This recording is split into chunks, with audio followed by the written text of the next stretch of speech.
Eminent Commander, I present to you Sir Knight Huey, who has been appointed standard bearer of this commander.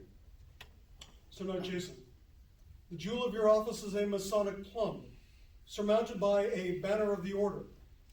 Your station is in the west and in the center of the 2nd Division when separately formed.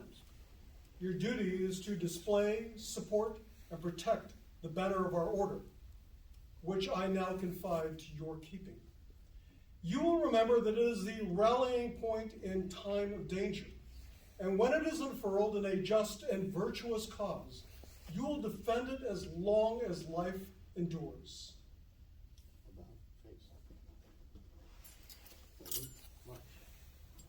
Two station, march.